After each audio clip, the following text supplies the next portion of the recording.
여러분 안녕하세요. 반갑습니다. 소은쌤의 수리치트 키. 자, 첫 번째 영상입니다. 이 영상은요, 다른 것보다 정말 그냥 문제풀이 내용에만 집중해서 전달을 드려보려고 준비를 한 영상이에요. 자, 거두절미하고 여러분 바로 문제풀이 첫 번째 오늘 주제 얘기 드려보겠습니다.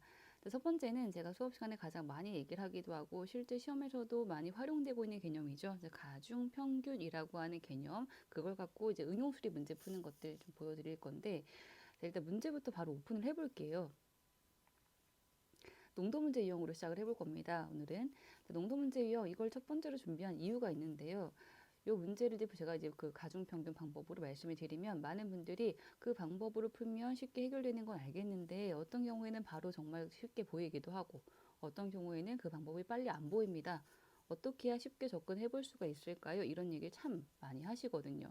자, 오늘부터 제가 시간 나는 대로 이 관련된 농도 문제만이 아니라 가중평균 활용이 될 수 있는 응용수리 문제 유형 아주 많이 보여드리면서 마스터할 수 있게끔 그렇게 만들어 드려 보겠습니다. 자, 첫 번째 문제 한번 같이 확인해 볼까요? 자, 테이블 위에 세 잔의 물이 있습니다. 그 중에서 한 잔의 순수한 물이고요. 순수한 물에 대한 것도 참 많이 나오죠. 그 다음 2%짜리 소금물이 있고, 그리고 10%짜리 소금물 이렇게 있습니다. 세 잔을 섞었을 때, 전체 양은 300g이 되었다고 하고요. 그리고 결과는 농도가 6%가 되었다고 합니다. 그리고 순수한 물에 대해서는 물의 양은 100g인 것도 나와 있네요. 자, 그럼 이때 10% 농도의 소금물, 이것은 양이 얼마였겠는가 이렇게 묻고 있죠. 우리가 여러분도 가중평균이 뭔지부터 한번 살짝 이해를 해볼까요? 혹시 이제 이 개념이 낯선 분들이 계실 수 있기 때문에 간단하게 한번 이해해 볼게요. 자, 예를 들어서 자, 6%짜리 소금물 하고요. 10%짜리 소금물 있다고 쳐볼게요. 먼저 그냥 상황 예를 들어보겠습니다. 이거 섞었는데 결과가 9%가 되었다 이런 상황이 있어요. 여기서 우리가 먼저 알 수 있는 것은 6%하고 10%를 동일한 양을 넣은 건 아니구나. 이건 알 수 있죠. 만약에 동일하게 넣었다고 하면 결과는 9가 나오지 않았을 거고 얼마가 나왔을까요? 동일하게 넣었다고 하면 딱 중간 8에서 만났을 겁니다. 그렇죠? 이게 그냥 산술 평균이죠. 6과 10의 그냥 평균값. 그런데 8이 나오지 않고 다른 게 나왔다고 하는 것은 그들의 들어간 양의 비율이 1대1의 비율이 아니었던 겁니다. 이게 가중평균이죠. 들어간 양의 비율이 또 가중치 또는 뭐 중요도, 기여도 이렇게 표현하면서 이제 자료 해석 문제에서 사용이 되기도 합니다. 어쨌든 들어간 양의 비율이 달랐을 때 결과값을 구하는 과정. 이걸 이제 가중평균이라고 볼 수가 있는데 자, 그럼 여러분 여기서 요 상황만 보고 6%, 10% 중에서 뭐를 더 많이 넣었다 이것도 예상해 볼 수가 있을까요? 그처럼 대답하셨을 겁니다. 아마 10%, 10%를 더 많이 넣었다. 이것도 예상해 볼 수가 있죠. 왜냐하면 이 9라고 하는 값은 지금 중심 8에서 10쪽이 조금 더 가깝게 치우쳐 있거든요. 우리는 그렇게 보고 있는 겁니다. 가깝게 치우쳐 있다면 그걸 더 많이 넣었으니까 더 땡겨왔겠다. 이거죠. 자, 그러면 이렇게만 볼게요. 6과 9의 숫자의 차이, 그냥 차이는 3만큼의 간격이 보이고요. 여기 10과 9의 차이는 1만큼의 간격이 보입니다. 거리가 멀어진 것은 그쪽의 양이 더 적었으니까 멀어졌나 보다. 그리고 거리가 가까운 것은 그쪽 양이 많았으니까 가까워졌나 보다. 이렇게 보고 있는 거죠. 다시 얘기하면 결과까지의 거리하고요. 들어간 양의 비율은 반대로 보게 됩니다. 먼 것은 양이 적고 가까운 것은 양이 많은 거니까요. 그래서 제가 가장 또 많이 얘기 드리는 것 중에 하나가 이제 크로스 하자라고 얘기 드리죠. 크로스. 자, 이거 바꿔서 1대 3으로 위치 바꿔주면 이것이 그들의 각각 가중치. 6%는 1만큼, 10%는 3만큼 이렇게 넣게 되면 결과는 9%가 될 것이다. 이런 해석이 되는 겁니다. 놀이터의 시소랑 동일해요. 시소. 이런 시소도 잠깐 생각해 볼까요? 이런 식으로 이렇게 시소가 있다라고 보면 여기 6%하고 10%가 있습니다. 이들 양이 똑같으면 그 무게가 똑같으면 중심은 8에서 딱 맞춰질 겁니다. 그렇죠? 8. 근데 지금 이게 아니라 결과는 9로 맞춰지고 있는 거거든요. 여기로 맞춰지고 있단 말이에요.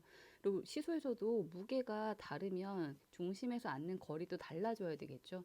중심에서 가깝게 앉는 쪽은 무거운 쪽. 중심에서 멀리 뒤로 가서 앉는 쪽은 가벼운 쪽. 그래야만 균형을 맞춰볼 수가 있는 거죠. 그래서 중심까지의 거리하고 그리고 그들의 무게는 반비례가 된다 생각해 보시면 됩니다. 여기 거리 1이고 여기 거리 3 이렇게 되는 이유는 그들의 무게가 이렇게 이쪽이 3배 더 무거웠기 때문이다. 이런 이제 식으로 우리 사실은 예전에 그 물리 시간에 중학교 때 배운 적도 사실은 있습니다. 근데 어쨌든 이런 개념을 가지고 이제 농도 문제 풀 때나 또 응용수리 문제 풀 때, 또는 더 나아가서 자료 해석 문제 풀 때도 많이 사용이 되게 되는데, 자, 그러면 이제 위에 있는 요 문제들 한번 풀어볼게요. 다시 한번 이제 문제로 들어갑니다. 자, 먼저 물에 대한 것이 있습니다. 물도 농도를 적어볼 수가 있죠. 농도라고 하는 것은 뭐죠? 농도는 용질이 차지하는 비율이죠.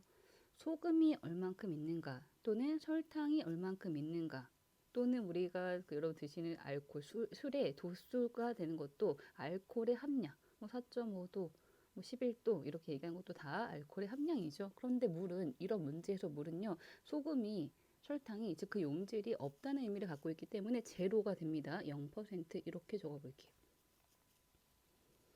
자, 그럼 지금 0%하고 2%하고 10% 세 개 섞었을 때 결과로 가고 있는 건데, 지금 우리가 방금 예시에서도 보셨지만 절대로 여러분 이 가중평균을 활용하는 경우에는 한꺼번에 세 개 한꺼번에 결과로 이렇게 갈 수 없습니다. 두 개씩의 결과. 시소 양갈래는 있지만 세 갈래 이런 건 없잖아요. 그렇죠? 두 개씩의 결과를 뽑아낼 수가 있는 거거든요.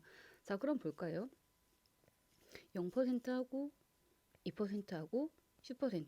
근데 0% 즉 물의 양은 100g인 게 나와 있어요. 자, 물의 양은 0%는 100g 이거 나와 있죠. 자, 세 개 섞었을 때 결과는 6% 300g 이렇게 돼야 합니다.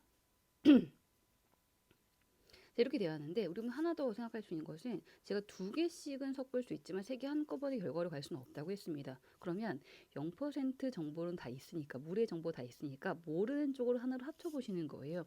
이렇게 봐볼게요. 2하고 10 두 개 섞었을 때 농도 모릅니다. 근데 하나로 합쳐볼 거면 X%로 볼게요.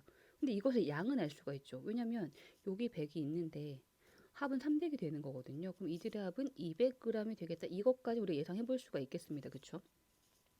자, 그러면 이걸 두 개 개념으로 정리해서 문제를 풀어본다면 이렇게 되겠네요. 0%하고 X% 섞었을 때 결과는 6%가 된다.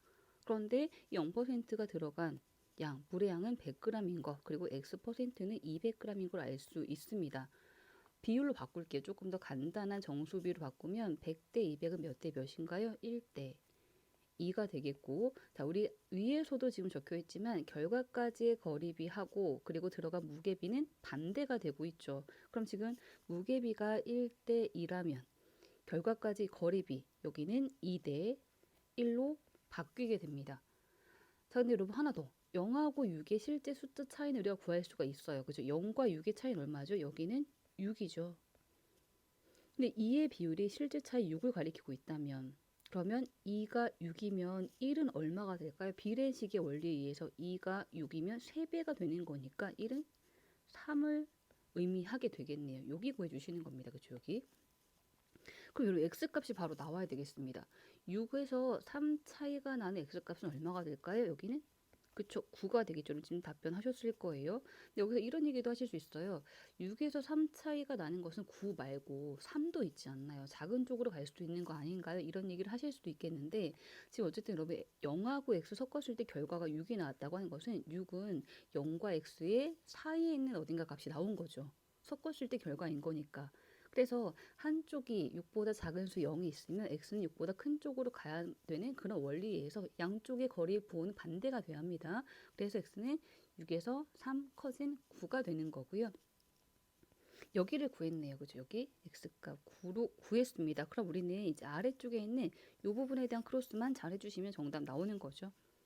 자, 2하고 10 섞었을 때, 자, 2하고 10, 2%, 10% 섞었을 때 결과는 9%가 된다. 요거 구했습니다. 똑같이 볼게요. 2하고 9의 숫자 차이는 7, 아래쪽은 1. 자, 거리 크로스 한 것이, 반비례한 것이 그들의 무게 비였죠. 1대 7 되는 거고, 이거 두 개 섞었던 총량은요, 200g인 것도 다시 한번 우리 확인합니다. 1대 7. 1대 7이면 여러분 두 개 합은 8이니까 8분의 1만큼과 8분의 7만큼의 그 양을 갖고 있다는 거죠. 우리가 필요한 것은 10% 값의 그 소금을 여기가 필요하네요. 따라서 200g 중에서 8분의 7만큼의 값을 구하는 거고, 물론 8분의 7 구한다고 하면 8분의 1을 구해서 그걸 뺀 나머지로 생각하시면 되겠습니다. 그죠? 자, 200 나누기 8 하면 25 나올 거고, 25만큼을 빼버리면요 175g이 정답이 되겠네요. 그쵸? 정답은 5번 답이 되죠. 되셨나요? 자, 일단 이 문제는 제가 이제 개념을 설명을 드리려고 이제 좀 자세히 말씀을 드렸습니다. 가중평균이 무엇인지. 물론 여러분 가중평균이라고 한 단어가 뭐 엄청나게 중요한 건 아니에요. 이 문제 풀 때 어떤 원리를 갖고 풀고 있는지 그냥 그 방법을 이해하시면 되는 거고, 뭐 기타 다른 교재에서는 뭐 내분점 공식 이런 말을 쓰기도 합니다.